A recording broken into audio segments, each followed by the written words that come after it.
હવામાન ખાતાની આગાહીને લઈ છોટાઉદેપુર જિલ્લાના નસવાડી તાલુકા મથકે વહેલી સવારે 31 મી વરસાદ 2 કલાકમાં ખાબક્યો હતો।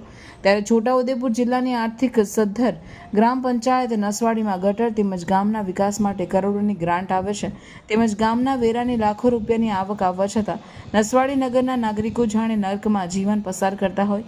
નજીવો વરસાદ વરસતા સોસાયટીઓમાં પાણી ભરાતા નાગરિકો પરેશાન બન્યા છે। પ્રી મોન્સૂન કામગીરીના નામે સરકારના લાખો રૂપિયા નજીવા વરસાદમાં પાણીમાં ગયા છે।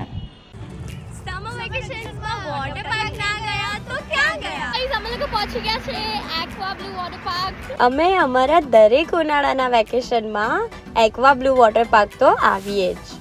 અહીંયાના લોકો એટલા ફ્રેન્ડલી છે કે અમને એમની જોડે બી બહુ મજા આવે। અહીંયાની ટિકિટ્સની પ્રાઇસ પણ બહુ નોમિનલ છે।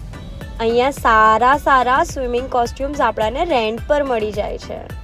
એમના ત્યાં ક્લીન રૂમ્સ બી છે જ્યાં આપણે કોસ્ટ્યુમ્સ ચેન્જ કરી શકીએ છીએ અને લોકર્સ માટે પણ બહુ સારી સુવિધા છે। ચલો હવે જઈએ પાર્કમાં એન્જોય કરવા। અહીંયા પાણી પણ બહુ ક્લીન છે અને મસ્ત ઠંડુ છે, મજા જ આવી જાય। અહીંયા બહુ બધી વોટર રાઇડ્સ છે।